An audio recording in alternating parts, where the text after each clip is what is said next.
and thank you for joining us for another episode of the Marketing Meatball Mafia. I'm Christina Sarge. And I'm Alison Micheletti. We're really excited today because we are adding yet another industry expert to our repertoire of already awesome guests that we've been able to interview on the Marketing Meatball Mafia. So we're really excited to kind of keep this thing rolling and hopefully continue to provide you guys some really useful and educational resources that you can then implement into your practice. Now, in seasons past and in episodes past, we've spent a lot of time focusing on all of the things that happen after you do some marketing. We've talked about phone conversion. We've talked about online scheduling. We've even talked a little bit of financials, CPAs, dental embezzlement. So all of kind of the things that are related to practice management and, of course, what happens after your marketing initiatives are started. But today, we kind of want to look at the other side of the coin here and talk more about marketing strategy, and specifically one strategy that many falsely believe is dead, and that is direct mail. Today's guest, Aaron Boone from MVP Mailhouse, is here with us to kind of share a little bit about why this is still absolutely a viable strategy for dental practices. Thanks for joining us, Aaron. So Aaron, little birdie told us that you somehow went from milking cows to then playing in the NFL and then became a global humanitarian and now pioneering an analytics-based mail house. So can you tell us a little bit about your journey and how you got here? Yeah, so kind of a mildly interesting story, but I'm from a big family, and we grew up on a goat farm, which is not that exciting, I promise. Lots of people want to go test the farm life, and I tested it every day for years as a kid, and there was one thing that I gained from that. One was a really strong work ethic, but two, that I never wanted to milk another goat in my life. So I did everything possible to make sure I wouldn't have to go back to the farm. And part of that was, I wasn't smart enough to get an academic scholarship. So lucky enough, I was able to get a football scholarship. And I played football. I played major college football down in the SEC at University of Kentucky and had a great career down there. And then I was fortunate enough, or unfortunate enough, I don't know, counting the injuries, to play 9 years of pro football. I bounced around from the Cowboys to the Bears to the Panthers. I played in NFL Europe for a couple seasons, and I played arena football for a few years too. And Bon Jovi was my boss for 1 year in Philadelphia, That's awesome. Which was kind of cool. Just to grow up liking him. So, with that kind of background, sports nowadays is really interesting, and just how they track everything. Everything is so analytical. I mean, down to the amount of hours you're sleeping, to the water you drink in the fourth quarter of a game. Like it is overboard in some regards. But I bring that up because as I transitioned into the real world, and I never got rich and famous like Peyton Manning and bought a bunch of Papa John's franchises around the country. I had to get a real job, and I got into dental marketing of all things, and specifically direct mail side of things. And it just drove me nuts that there was no accountability. There was no tracking. It was, hey, let's throw these cards out there and cross our fingers and hope that our front desk gives us good information on what happens with them. And it was really painful. And it's hard when your livelihood depends on the success of these mailers, right? I needed it to work. And I just found so many variables along the way that needed to be controlled to assure success. And so that's where I am today. MVP Mailhouse stands for Most Valuable Practice. We only work with dental practices, and we only do direct mail all day, every day. Fantastic. Well, I, for one, think the dental world is incredibly lucky to have gotten you because it is a needed thing. You're right. In years past, before companies like yours and the technology existed, it was throwing spaghetti at the wall, seeing what sticks, not even knowing if it stuck, quite honestly. But your system definitely gives people a better way to not only track direct mail, but also to set it up correctly with intent and using data and using analytics available to make it really purposeful and really data driven. So I for one think the dental world is really lucky to have you here. So let's kind of jump in and talk a little bit about direct mail strategy. And to me, it kind of makes sense to start at the beginning, right? So how does someone get started with a direct mail campaign, or how should they get started with a direct mail campaign in an ideal world? Yeah, great question. So first, let me say what typically happens. People pin drop their office and they draw a big circle around the office and they say, oh, maybe we should go 2 miles, 3 miles, 4 miles, whatever it is around the practice. And that's typically their target audience. And the problem with that is that's not how patients migrate towards practice. I talk a lot in my intro setup. I kind of do an initial demo normally where I want to see where current patients, now this isn't a possibility for grand openings, obviously, but for an office that has any patient data, I want to see where those patients live. So we've developed some software we call Map IQ, which pin drops out your new patients over the last few years. And it's actually, you guys have seen some of these maps, and it's really telling to see where people are coming from. And the reason we do that is for direct mail, proximity to practice is one of the most important criterias.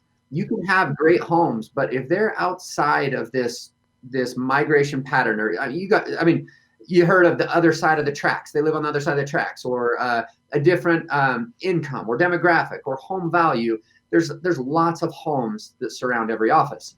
So the first step that I like to do is find out where your current patients live, because where I get my best results are targeting their neighbors. Sure. Think about it. You typically have like-minded people living next door. This person comes to you, chances are their neighbors are great candidates too. And so by creating a more concentrated effort of where you're mailing, and it's a tricky balance because sometimes just the opposite, people try to get too specific.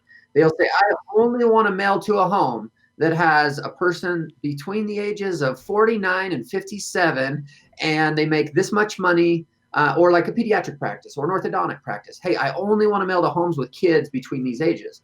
It sounds great to just mail to a home with that. The problem is, when was the last time someone knocked on your door and asked how much you made, how many kids you had living there, and all those questions, right? So the data just isn't there. And I've mailed tens of millions of cards. Okay, I've tracked the results of every one of them. I want to know what works. I want those analytics back to sports. And part of the really important first step is determining where you're going to mail. Okay, and get away from the yes, we still mail in higher quantities, but it's more focused to your best neighborhoods rather than the old days of just let's hit these zip codes. Right. You hear that a lot. Let's hit the zip code, or let's hit this whole city. We can be a lot more specific nowadays. We can dive right into neighborhoods and mail routes and to target a better audience. So I'd say the first step is one, I like looking at where people are coming from currently and where the best neighborhoods around them would be to target. And then in addition, maybe neighborhoods where you're not getting people from, new neighborhoods, new growth. And that's some of the data that we provide to put together an initial kind of strategy or target area. So that's where I'd start on the mapping side of things. Any questions about that? I don't have any questions, just a couple of comments. Like the days of old, or what I'm considering days of old, of doing direct mail, you're right. Like they'll give you a map and there's a big red circle on it, and it's like, this area, that's a 3-mile radius from your practice, but we're not taking several things into consideration there. One of which being it's an okay place to start if you don't have anywhere else to start. But what if 3 miles around your practice is not residential and you have businesses? Then right, not really your ideal type of situation there. And that was something that spoke to me, especially before we were able to kind of really pinpoint targets. Is it's an okay starting point, but if you have the information, use it and start off on the right foot. Right. No, that's great point, Alison. And in fact, even for grand openings now, we've looked at so many maps, I can almost predict where a new practice will grow by taking into account major interstates, rivers, these things that might impede people of how they migrate towards practices. And that's interesting. For example, I typically see people migrate towards cities rather than come out of a city to you. Like a lot of offices are in, suburban areas, and you'll see a much higher concentration of patients head towards a city than come out of one to an office. So little things like that, it saves the office money because you're mailing, like you said, more targeted. And even within that 3-mile radius you spoke about, I can still take out neighborhoods that might be super low income or all apartments or something like that if it's not a fit for your target demographic. And we can be a little more targeted. And then the next step of that is putting together a plan where you can, one, test those different areas of how well they respond, and two, create some repetition in those areas. Too often I hear calls all the time, direct mail didn't work. Well, what'd you do? I did one mailing to the closest 5,000 or 10,000 homes. And yeah, I'll ask, well, what didn't work on that? Because here's the interesting thing. What didn't work? Did it not get calls? Did the calls come in, but they weren't handled well, or they were unanswered? Did they schedule, but then not accept treatment? Those are very different things. The marketing's job is to get that lead, get that call. The front desk, we kind of work together, make sure they schedule, right? And you guys go through that too, is making sure that it's answered. In our tracking, over 30% of the calls go missed or unanswered. It's hard to be successful in your marketing if you aren't answering the phone, right? So that's another subject that we try to cover. In fact, we do, I don't know, you can probably not see that very well, but we do kind of a kickoff call, so to speak, to just go over some frequently asked questions that happen. A lot of times, one of the pitfalls that I see is doc gets real excited about this. But he forgot to tell the front desk. And then the calls start coming in and they're saying, wait, you're calling about a what? You got a what in the mail? And there's a disconnect. And that one call could pay for the entire mailing. And that's the cool thing about dentistry is every call, every time that phone rings, it is a valuable call. National averages, I look at a lot of patient data, and I have heard national averages are that new patient is valued somewhere between $750 and $1,250 over the first year. Okay, so when that phone rings, that staff should look at that's $1,000 phone call ringing, right? But that's not how we kind of act, right? Oh, who's going to get the phone, right?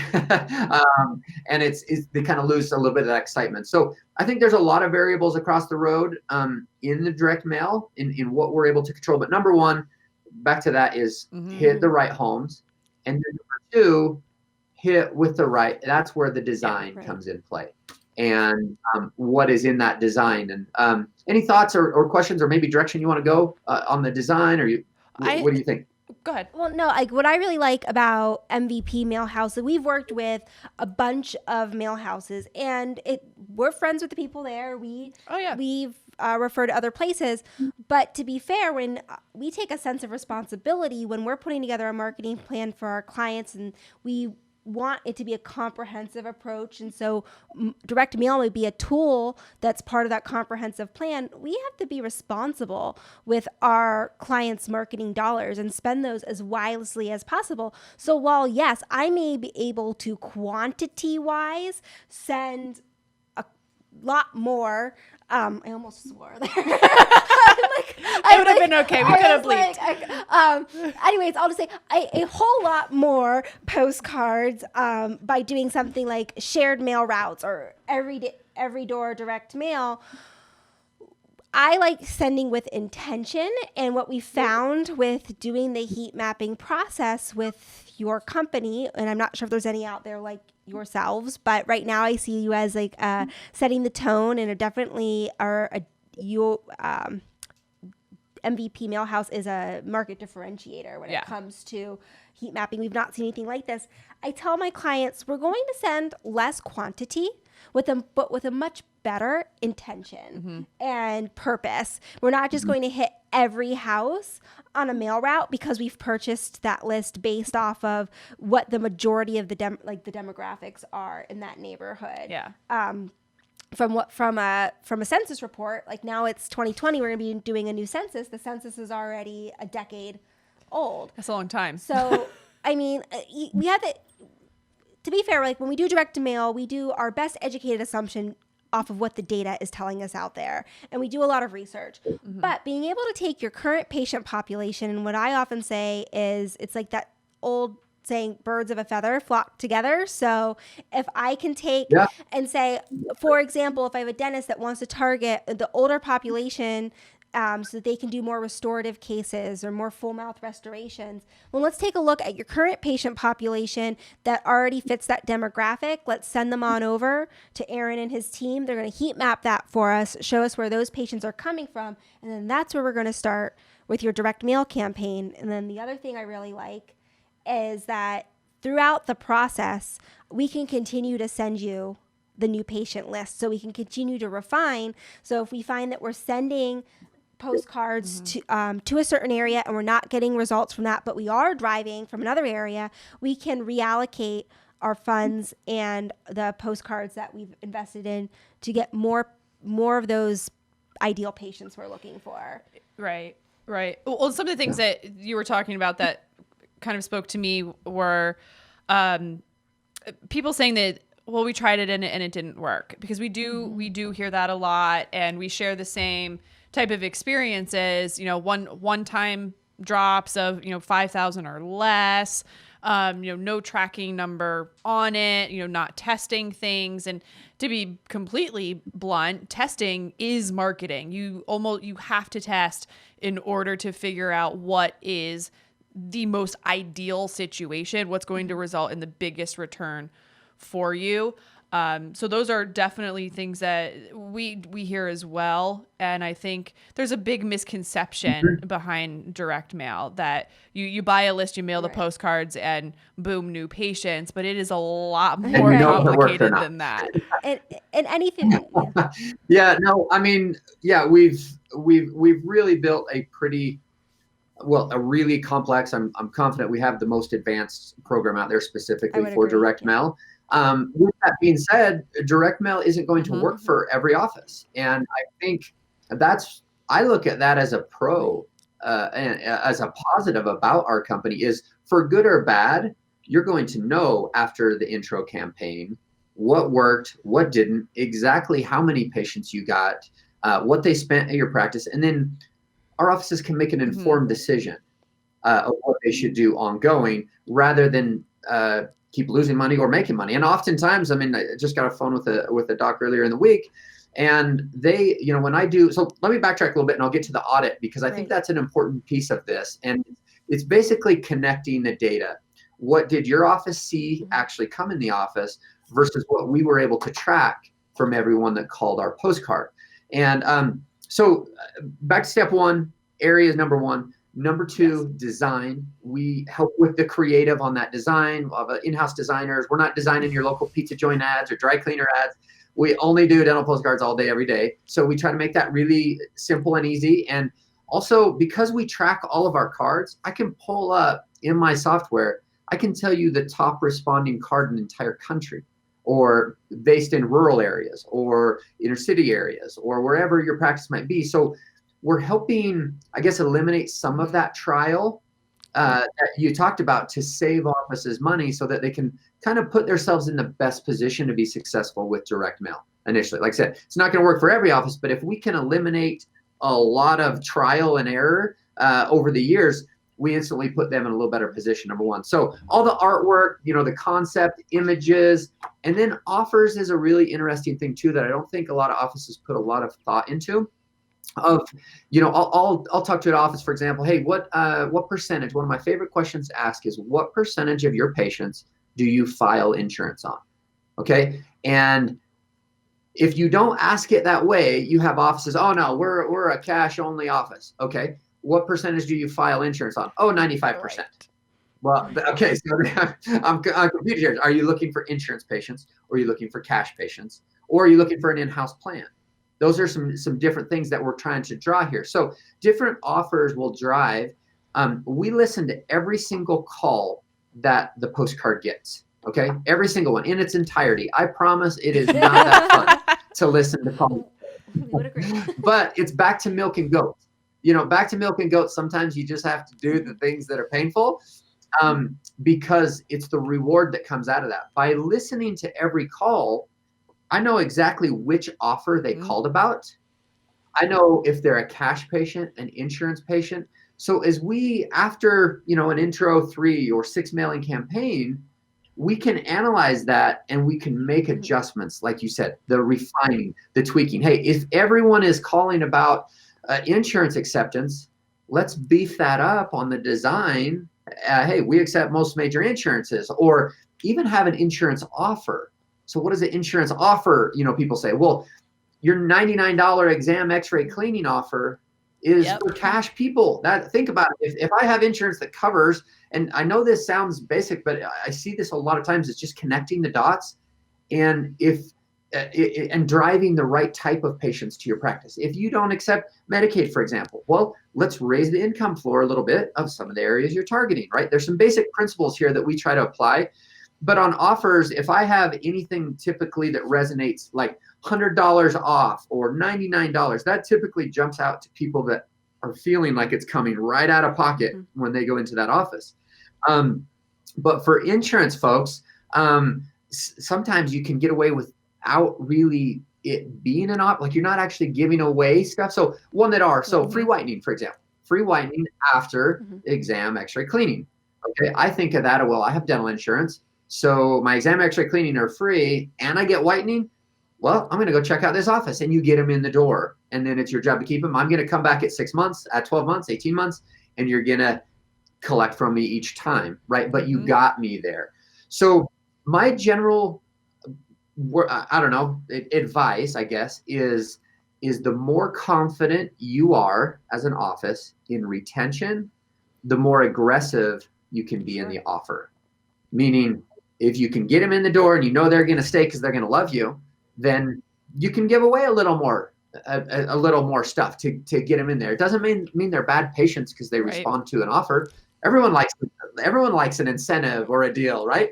So, but if you're not good at retention, and people typically come and go, or you're in a more transient area, a lot of turnover, I typically see that more in like inner city areas, or high rises, or that kind of stuff, then you need a little more teeth, a little more skin in the game, I guess. You want them to come in and spend some money right on that first appointment. So I would be less aggressive in an offer in a case like that. So I guess understanding offers, who you're trying to target, it will jump out to those type of people. We listen to these recordings all day, every day, of what people are asking. And those are things that to keep in consideration, regardless of the marketing, really, but specifically in direct mail, it jumps out to your eyes what resonates with you. Okay. So anyway, hopefully that made sense. Sorry, and I think I'm going to steal your thing, which is how good are you at retention? That's how aggressive we can be, because that's a whole other topic that we could talk about. But people put so much emphasis on new patient generation when you also have to keep those bodies in your office to see an increased ROI over time. So I really love the way you said that. How good are you at retention, which is something that we do look into when we put marketing plans together for clients. Like, is there a retention concern? But if they're really good at it and they're continuing to grow, you can put a little bit more into it, because you're going to get it back in the long term by keeping those patients in your office. That's my key takeaway. Well, I have some. Yeah, no, that's great. And I have some, this offer right here on this card I'm holding. I mean, he's as aggressive as free new patient and exam and x-ray, because he's confident if they can come in and get the exam x-ray, they're going to convert them to their office, and they're going to like them. They're going to like the experience. So anywhere from free to 99 to 290. I mean, I've ran every kind of special you can imagine their offer. And I want the office needs to be bought into it too, though, I think, and be comfortable in what they're presenting.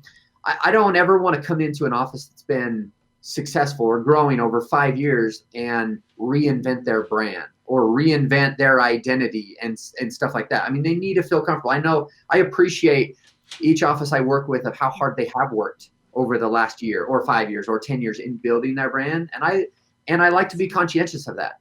My job, I feel, as a direct mail expert is one, put your brand on paper, okay, so to speak, and let more people know about it.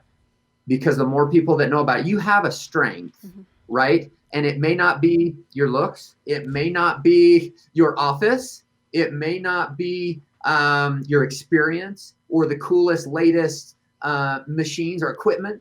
That's okay. But whatever it is, play to your strengths. Back to sports, right? I want to hide my weaknesses a little bit, play to my strengths. And that's what I tell officers, play to your strengths. What is it? If you have great photos of the practice, let's put it on there. If you don't, let's use stock photography. It'll be better. We said too for like the using the images with intention as well. So when people can see a photo and it resonates with them, that they could relate to the person in the ad, then that's always going to help with the conversion as well. And I know that with the different styles we have to choose from with MVP, there's an array of different designs and images we could select from. So if you're looking to target families, it is nice to have a picture of the doctor or the practice maybe on the back of the card, but on the front of the card, maybe instead of having a picture of your team, you have a picture of that nice smiling family, which could illustrate that we take care of everybody here. We're a one-stop shop, but also getting that postcard in the mail, a lot of your potential patients are going to identify with this. They're like, oh, these people look like me.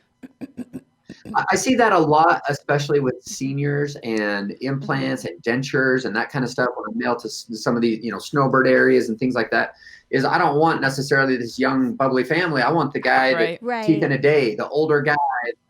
We love seniors. Even in military areas, we put big hearts. We love military. And, speak to your audience a little bit. And you want to stand out too. Right. So I always caution, don't be too just template based, and something needs to resonate, like you said, right, with the audience, whether it's as simple as, oh, I have dental insurance. I wonder if these guys take it, to, oh, I see that image that jumps out at me. That speaks to me. Or, hey, that staff looks really caring and kind. And there's all different things that, or, oh, end of year benefits. Right. I got to use mine. I hadn't even got the dentist. Okay. And, so there's all different types of triggers there that are incorporated in the design.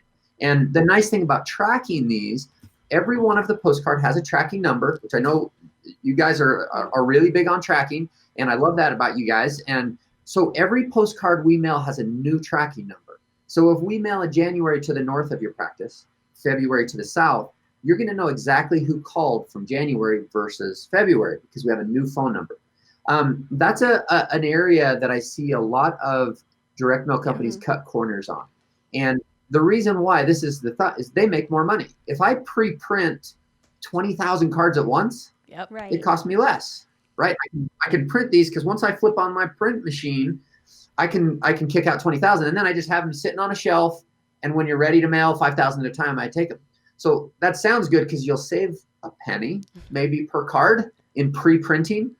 The difference is if I can have the ability to adjust the message, adjust the phone number so we know what's working, but two, seasonality. If you mail in December and then again in January, you don't want end of year benefits on your January card.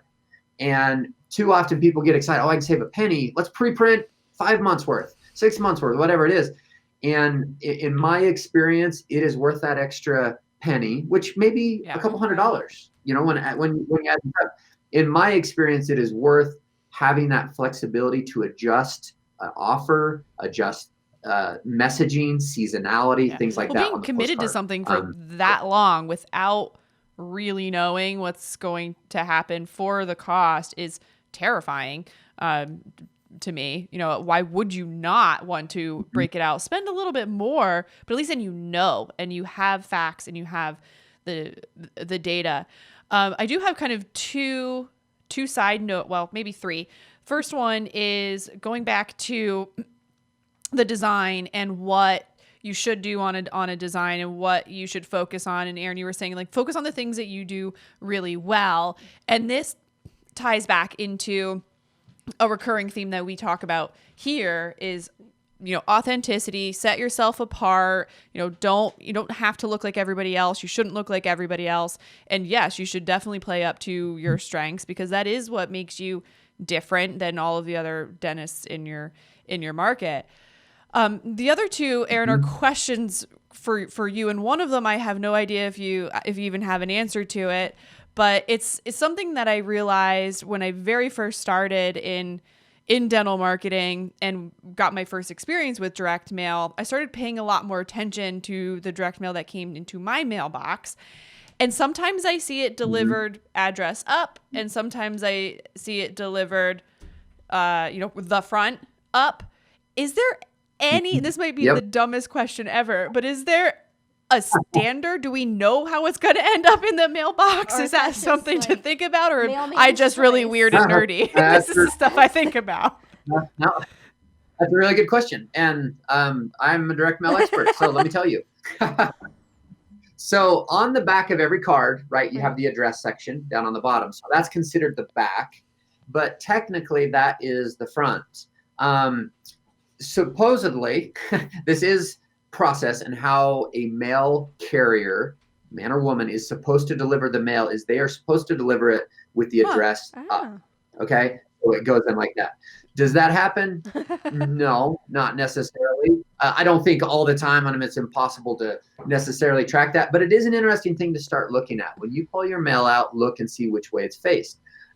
Most letters obviously are facing up because they have the address on the front, not the back. Okay, but postcards, because it is on the back is supposed to be facing up. And that's partly why I recommend to have, as we go through these, I still want imagery on front and back. I still want a headline. I want them to know at a glance that it is dental specific. Okay, front or back, whatever you look at, don't make it tricky. Don't make people have to sort through, okay, now what is this for? Because they're not going to do that. Most people, if you're like me, and I do direct mail for a living, I still look at my mail over the trash can. Like I see what applies and what doesn't, right? It's pretty normal. And a lot of things aren't going to apply. That's okay. I think, offices, I think it's important to understand that you can have a wildly successful practice. You don't need to take over the whole world. So back to that 3-mile radius, for example. In those 3 miles, there might be 30,000 homes. You don't need 30,000 patients. And in each one of those homes, there's multiple people. Okay, so the actual population is probably 70, 80,000 in those 30,000 homes. If all of those people want to come to you, you're going to be in big trouble. So, right? So too often people think they need to take over the world, so to speak. Seriously, if you can just own, so to speak, and have a good percentage of patients in these neighborhoods around your practice, and that will help with your retention, by the way. So I've been tracking something really interesting is proximity to practice versus production amounts and longevity, meaning do they keep coming back? So when you have patients, they'll come to you from 10 miles away. They'll come 50. If I tell my brother, hey, you should really go to my dentist, she's great, you'll probably come.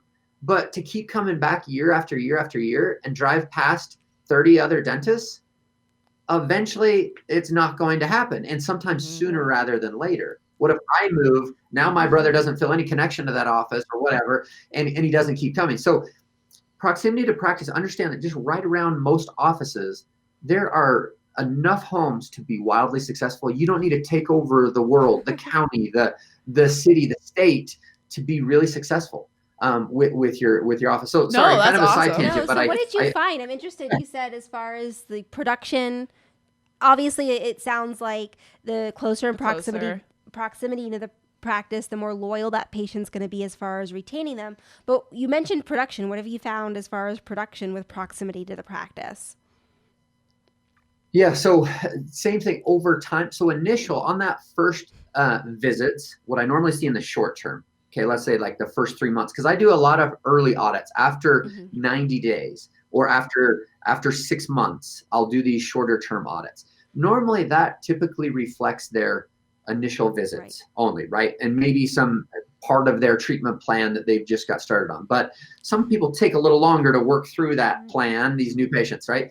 But what it doesn't account for is people that come back at 6 months, 12 months, 18 months, and it might just be a cleaning. It might just be, another exam, but those things add up with hygiene too. So to answer your question, when I see, what I do see big cases that can come from a distance, but the retention level is lower. It's much lower.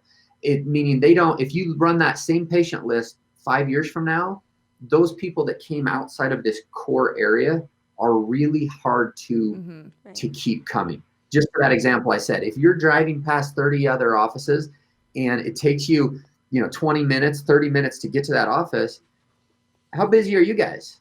Like in life, put yourself in real patient situations, convenient hours, timing. It's a lot more convenient to drive 5 minutes down the street and have your dentist right there when you go there, even if it's just a handful of times through a year. So I don't have exact here numbers with me, but what I can say is typically we can cover what I call your core area, and it normally houses 70 to 80% of your patients in this core area. And it may be a 3-mile version. It's not a perfect circle, but it's a skewed area.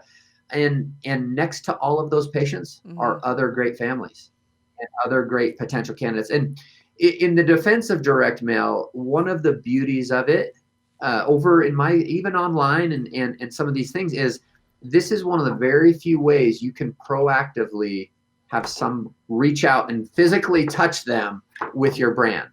Okay. Now people, and not to discredit online, because I don't live under a rock, right? I know online works. I search for things. I want to know things if it's on my mind. I'm looking for stuff, right? I'm finding it. The beauty of direct mail is it's one of the few proactive ways where you can put your name in front of somebody who may not be thinking about it right now, or maybe perfect storm is I had a toothache the day before and then I get the postcard. I hear those calls all the time. But the norm is, or maybe, hey, I just moved into the area and I got your postcard in the mail. They hadn't had time yet to start searching online. But the reason why it's a great 1-2 punch, and I've really enjoyed as we've worked together on a few offices, is when this is a good motivator. I do need it. This looks like a great practice. Not everyone calls from that number right there.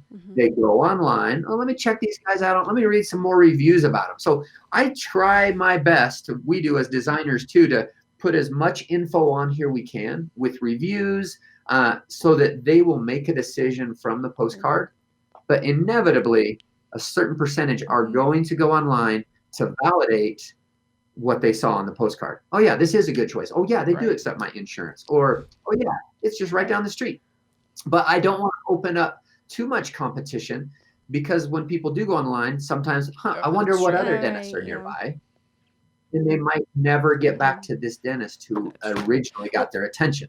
So it's a great balance. Point. Sorry. No, I was going to say, knowing that just it's human nature to want to investigate more. And now we live in a culture where social proof online is so important to us that I got this postcard in the mail. Maybe I do need a dentist, and it now has motivated me to do some research. I'm going to go online. I'm going to look at your reviews.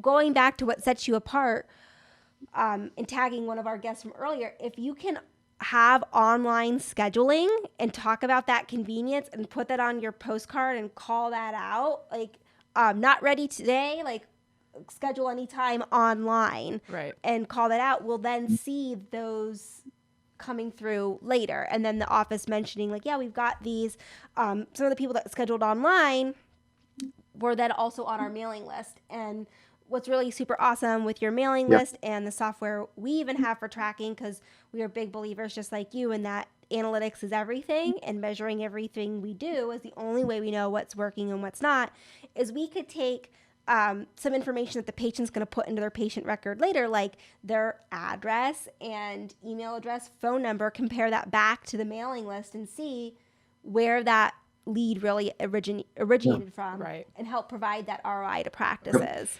Yeah, and that's it. I'm just getting all these thoughts.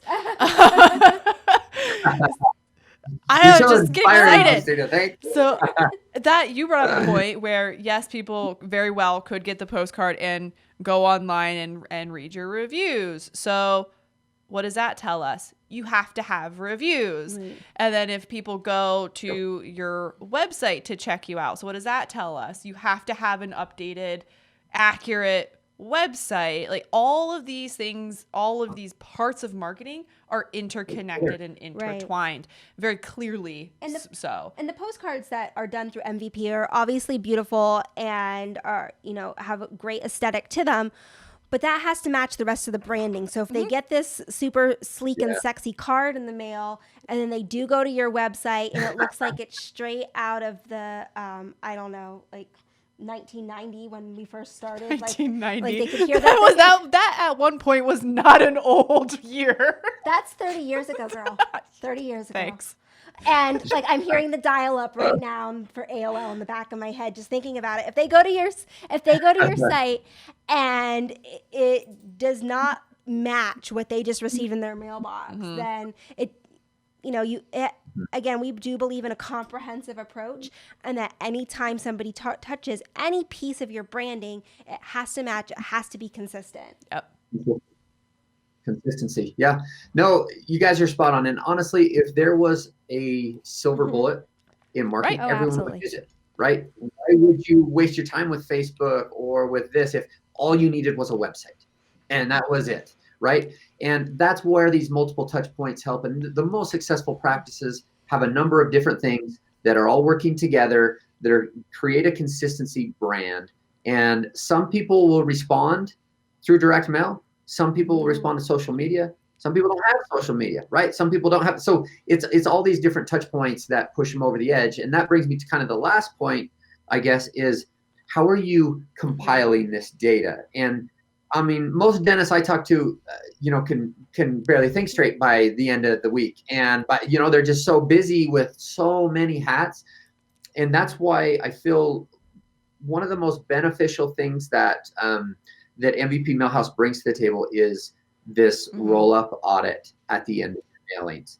And that's, like I mentioned earlier in the conversation, that's where you can make an informed decision of what you should do ongoing, continuing from that point. So what I call it an MVP audit, and it's similar to kind of what Christina was talking about. We've just built some really cool software that makes it easy. So I have an office jump back into their practice management software and run a new patient report from the day mailing one hit homes to current day. Okay. Now, here's the tricky thing a lot of people don't think about.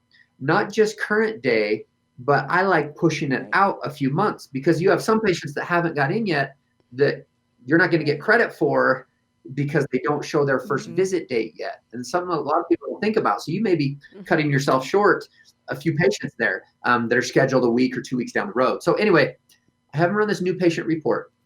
In that report, it has their names, it has the addresses, it has phone numbers, and even down to production and referral source. That's the other one that all offices, that's a whole nother conversation. It sure is. All offices should be having referral source. In fact, I literally just did a little slide, like an email that I just want to email out to everybody in the world. Hey, here's a free pro tip, track referral source. But even that isn't going to get you 100% response. This is why. When I listen to these recordings, okay, every day, hey, how did you hear about us? The front desk did their job. They asked how they heard about you. Yeah. Oh, I'm on your website. Okay, perfect. The front desk types in website referral. Well, they're calling from this number. So I know that they called from our postcard, but the postcard got them to the website, like you said. So I want to help connect those dots. So in this audit, basically the office shows, hey, here's our patients over the last 6 months. Okay, great. Now I run my report of every phone number that I have. And remember, we listened to every call, so I have a name of everyone that called and even the patients that scheduled.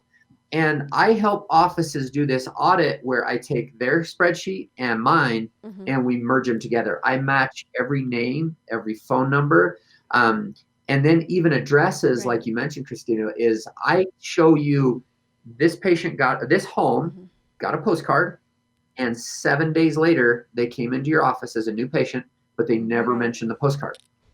I would like to get some credit for that person. I can't take 100% credit. It may not. Maybe it was total coincidence, but I want you to know that there are some here. This person was 4 days later, 7 days later, 8 days later. So I match up ones that are just addresses. I match up ones that are named that I'm 100% sure because they called from our number.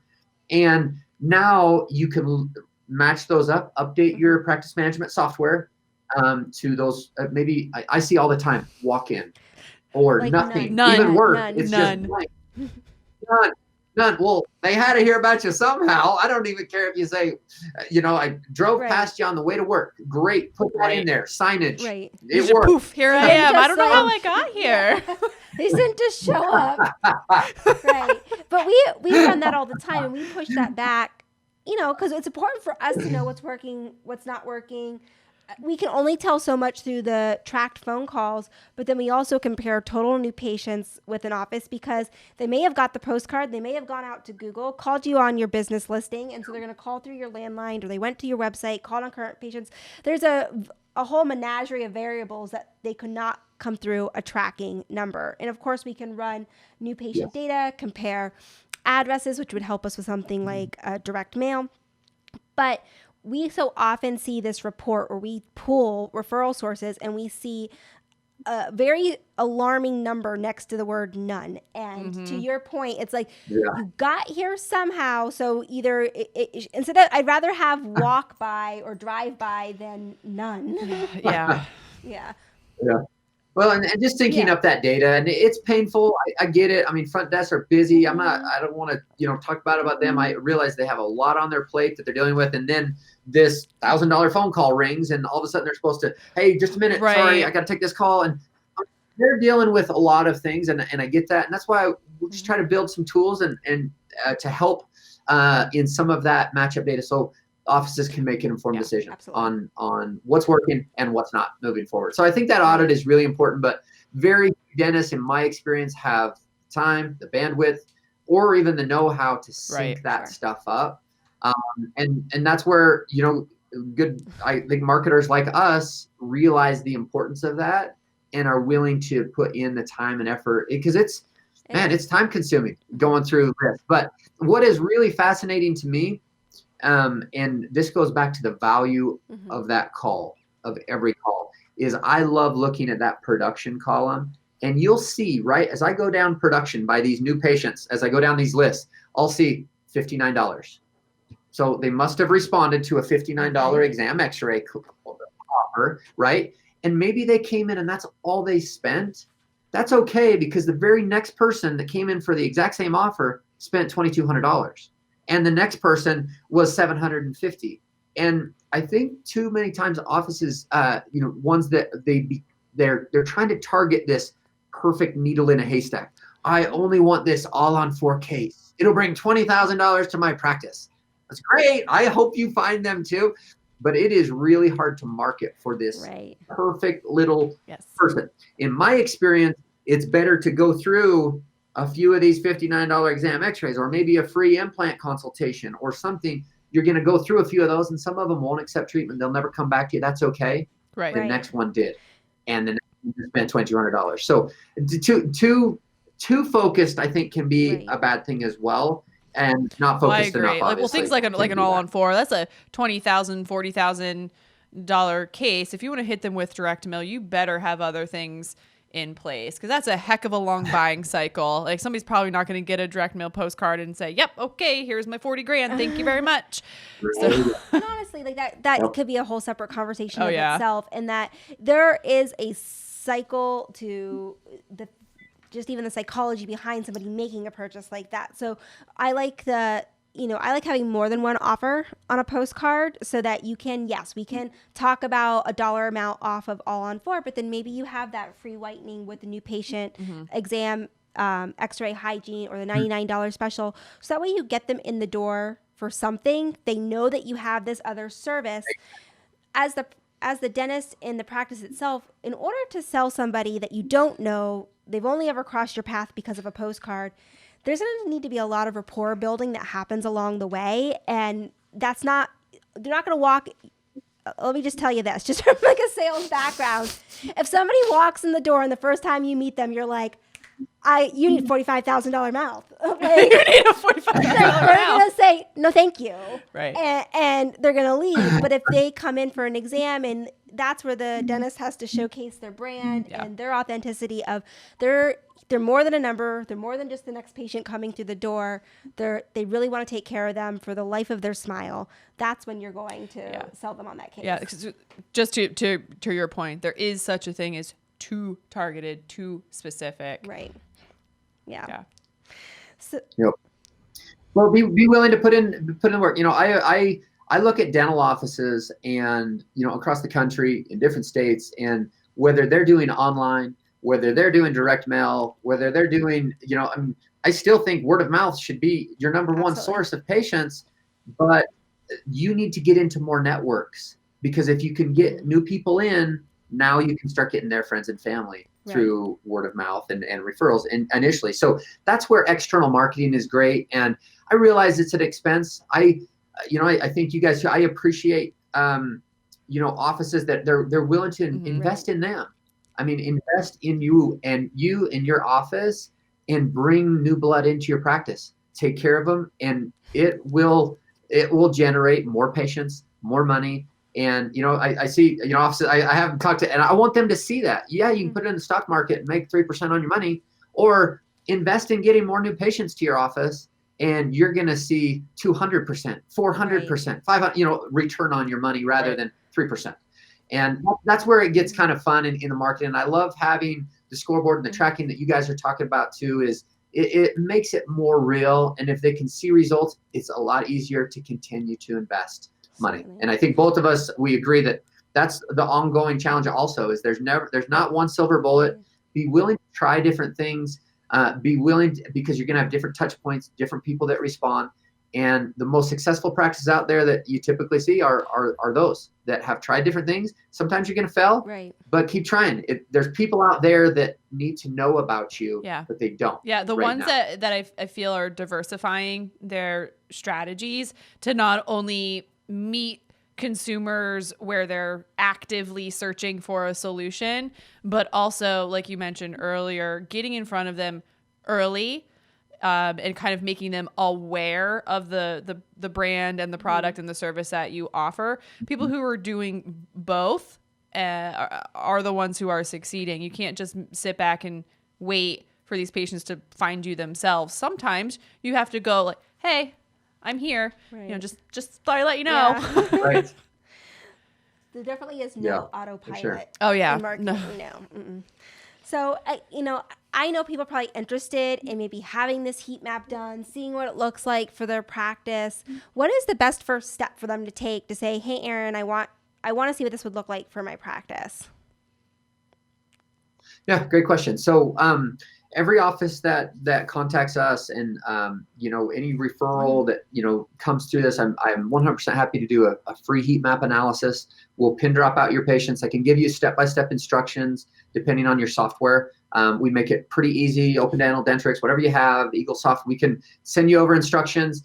And you just run a patient address report. On the front end, all I need is the addresses, okay? And I like to look at the last 3 years for a reason. Is neighborhoods change, you know, and people move and come and go. So when I look at older history of 10 years ago, even 5 years ago, there's turnover, right, in practices. And new neighborhoods pop up, vice versa. So I've kind of found that 3-year mark, the one that I like. So run a quick little new patient report. Normally takes 5 or 10 minutes. Export it, you send it over, and my software pin drops it all out, and we create kind of a couple different plans. And I say, hey, here's a conservative approach. Here's a more consistent growth model, and here's an aggressive approach based on their budget, based on their goals. Let me know which one you want to move forward with. I'm not like this hardcore sales guy that's going to harass you every day. And I don't know.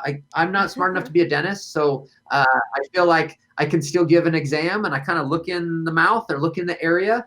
This is what I see. This is migration patterns. This is where patients are coming from. These are some great neighborhoods that you're not really growing in yet, but you should. And I say, here you go. And a conservative, consistent, or aggressive model. Let me know what you want to do. And so I'd be happy to do that. And then also, you know, anyone that comes through this channel, also, I'd be willing to do a really cool little promo with offices that you guys send over. Is I do a free 500 handout cards. These are much smaller than our original cards. So these are what we mail. We send the front desk, the office, 500 of these. We design them. You approve them. and we print and ship a box right to your front desk. So you guys can hand these out, or any office can hand them out to existing patients to start getting some of that word of mouth going, right? As you get into new networks with your marketing, start getting their friends and family. That's the low hanging fruit, right? So that's a $500 value that we give for free too for any office to get started. That's generous. Thank you. Thank you for doing that. And so the best way to get in contact with Aaron and his team is to go online to mvpmailhouse.com. And you could check out some of examples of the work that they do. You can submit a contact form with some information about your practice. And then, Aaron, if someone wanted to talk to you directly, what's the best way that they can contact you? Yeah, so when they fill out that contact us form on our website, there's a little note section, and just write where you heard about us and say Aaron. And I will personally actually do the demo for them. I'll look at their area myself. And we're a growing business. We're busy. Everyone's busy, right? But I really value the referrals that you guys send over, and I want to make sure that I don't know if there's people out there that have the experience I have at this nerdiness of direct mail. But I don't think there is. I've looked at a lot of data and mailed a lot of cards, and I feel like I can help offices put themselves in the best position to be successful with direct mail. Fantastic. Thank you. Fantastic. Well, we really appreciate your time today and your expertise and answering all of our questions and giving our guests a little bit of insight to just how complicated direct mail can be, but also just how successful it can be if we're tracking things correctly and starting with a plan from the beginning. But we really appreciate your time, Aaron. Thank you. Yeah, Alison, thanks so much. And with that being said, we try to make this easy. We realize it's complex. I don't want you, frankly, to know half of the nerdiness I just said in the last 45 minutes. Let us do it. We make it really easy. There's a simple onboarding process. I create the maps. The design is really quick. Normally within days, you have your design done. So I understand time restraints. We only work with dental practices. We get that. And so we definitely is. That jumped out to me like, maybe we made this sound really complicated. It is complicated. There are a lot of things to factor. And that's frankly why you don't want to try to do it yourself. Just let the experts handle it. Right. And at the end of the day, everyone has to put postage on.